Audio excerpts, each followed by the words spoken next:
you're watching this, we just got out of the Purge election year. I thought for this being my first Purge film that I've actually watched, I found it a bit entertaining. And it had a decent plot around it and a decent, basic, what's it called? Basic energy moving through it, where it was, we need to protect the senator tonight. She wants to stop the Purge forever and ever and ever. And there's people that don't want to stop the Purge, like the NFFA, is that what they were called? And so the NFFA made a slight change to the Purge this year, where level 10 figures who are untouchable during the Purge are now open season as well. So no one is safe for the Purge this year. And so about 2 months before the election time, because their election time is in fucking May, they have this Purge, and they have an attempt on Juliet from Lost's life. And it goes down from there. It's I found it entertaining, and I found it easy to go down because it was simple, it was easy to follow, and it actually kept me entertained for a little bit. I was getting up.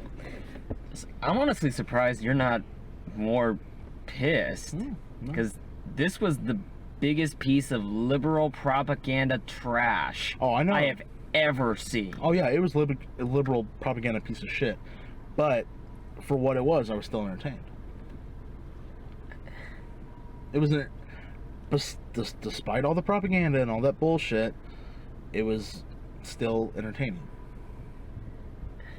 There is no excuse for this kind of trash to be in 2,000 plus theaters. This is absolutely ridiculous. Spoiler alert, if you don't want any of this spoiled for you, click on the time code here. We will be talking about this movie in detail. So if you're afraid of anything getting spoiled other than what we just talked about, please press the time code right here and I'll take you to our spoiler-free part of the review. You've been warned. This movie set black people back 300 years. Oh, wow. This is ridiculous. Wow. Really? This character, one of the side... Joe Dixon. Oh my God. He was the whitest old black man ever. I have my Negroes. This makes Uncle Ruckus look like Martin Luther King Jr. This is ridiculous. How? This movie has the racial sensibility of a 1940s cartoon. It might as well have been played by a white guy in blackface. This is... Really? There was one joke that that Joe Dixon made in this film. The character's name is Joe Dixon. I don't know the real name's actor. He owns a deli that ends up intermingling with Frank Grillo and Juliet from Lost characters in The Purge. Yeah, and this is later on. We'll get to this later, but they're out in the open, and there's I hate to say it, a Mandingo fight going on between two gang members, and and they stop their car for whatever the fuck reason, and then the gang members start coming over to the van, and Joe Dixon, he said, "Oh man, there's a group of black people coming to us, and we're sitting here like a bucket of fried chicken." I'm not fucking joking. That's what he said. I was like, are you fucking kidding me? Fried chicken. He goes, "That's my Negroes." Yeah. It's like, now, I love black people, but y'all don't be killing them white folk. Yeah. How? What? I mean, really? You want to talk about the fact that the people... that the mercenaries have both Nazi and Confederate flags on their patches? Yeah. And of course, the one Nazi stereotype has to have, every awful tattoo, like the spider web on his on his head. You know. Friggin' true believer tattoos, teardrops. I mean, how old do you think we are? Do you think we're... I can't even say that, like, a teenager wrote this, because a teenager has more common sense than this. At the end of the movie might as well have just been Donald Trump slitting Bernie Sanders' throat. How would that make sense in a liberal propaganda film? Because the Trump is out to get you. Anybody that slightly disagrees with you at all must be a warmongering homophobe. Yeah. We're out to kill anybody they can see. Whenever they put any modicum of Christian iconography in here, I lost it. Jesus died for their sins. Now this guy's gonna die for yours. Yeah. Senator Rowan's captured by the NFFA, the new founding fathers, and they're in this cathedral, and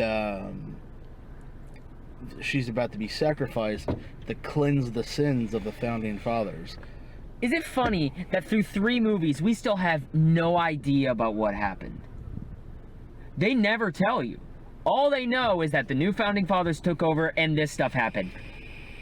No explanation. It's not like we got into a war, we lost. It's not like there was an ideological fight in Congress. Nothing. We get absolutely no explanation. Maybe it'll be a prequel. Purge. I can't do this anymore.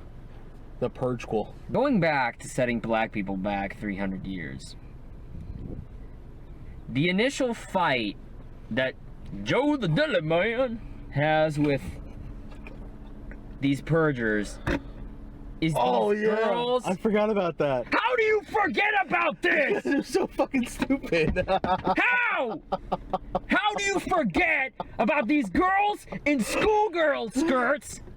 That's like, I'm gonna steal me a candy bar. God, they were so fucking stereotypical. God. I mean, okay. So let's backtrack.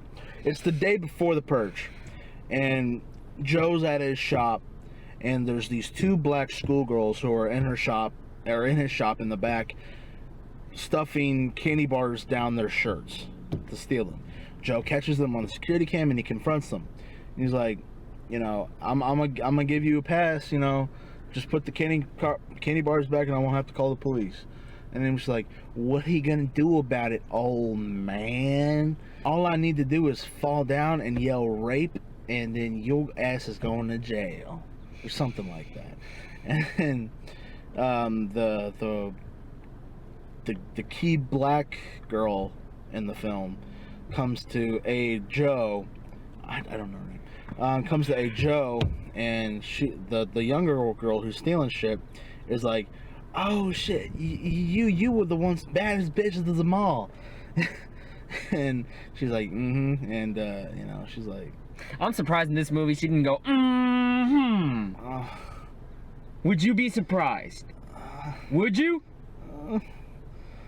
I think that'd be, I don't know. If you dare say the word pushing it. If you dare say the word pushing it. Remember, Joe says, my Negroes. That was the closest. We are a bucket of fried chicken. There is no more pushing it. Every stereotype in the book. Loud, violent, lazy, obnoxious, thieves, murderers. Their brand of revolution. Oh, that's too far. We have to stop these radicals.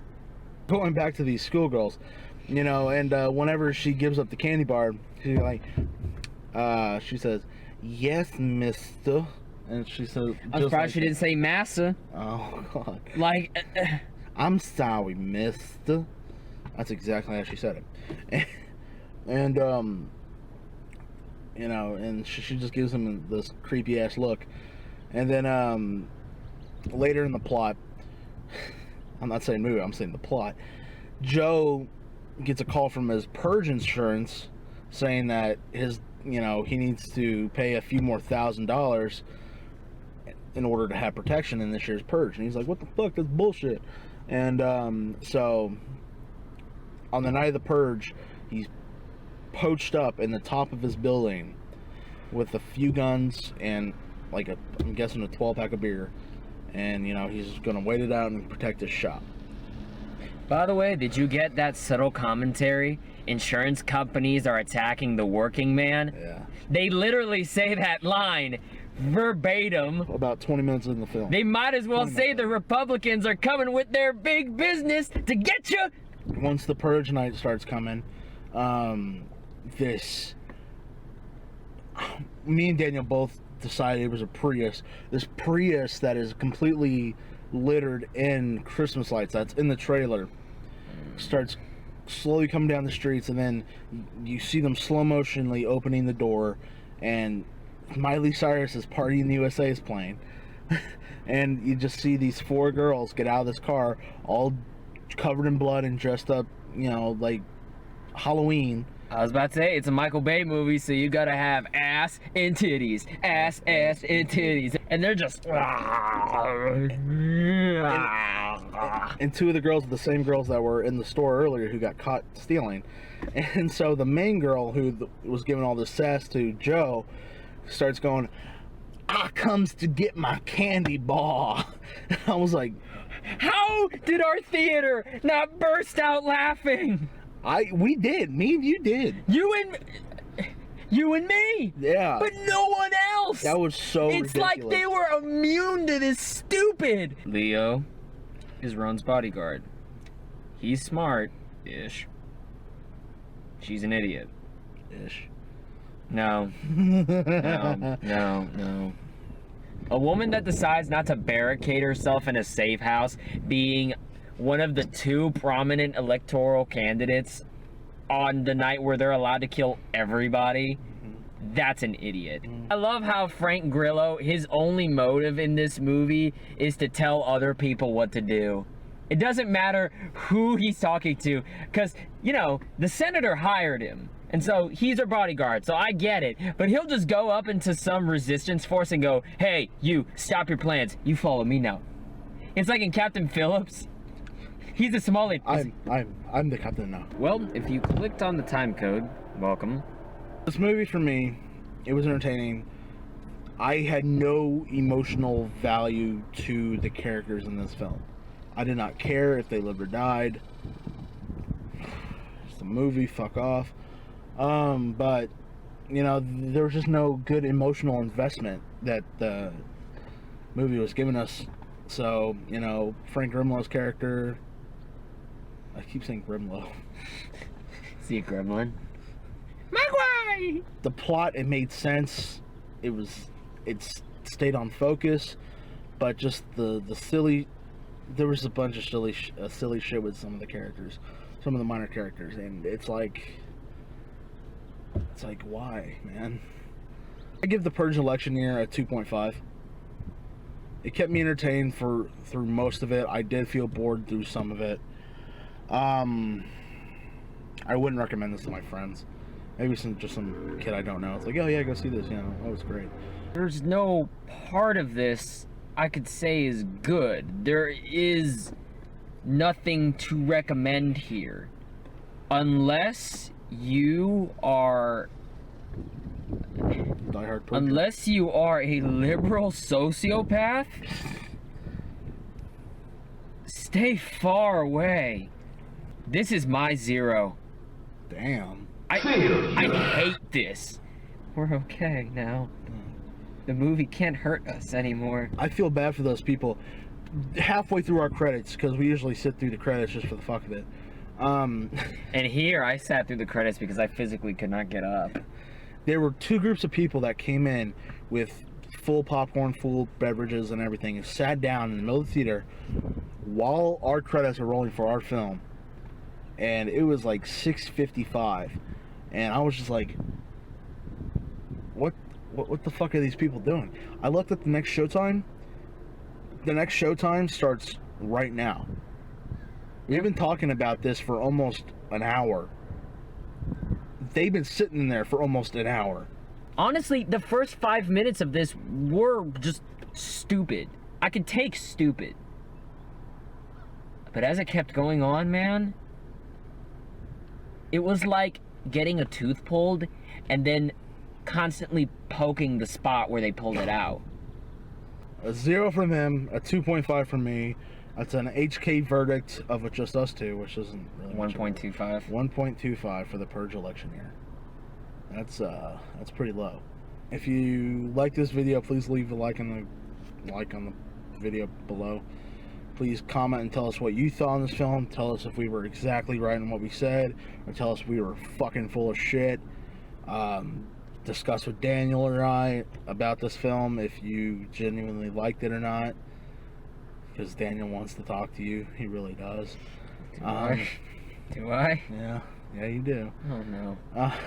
If you haven't already, please subscribe to our channel below in YouTube.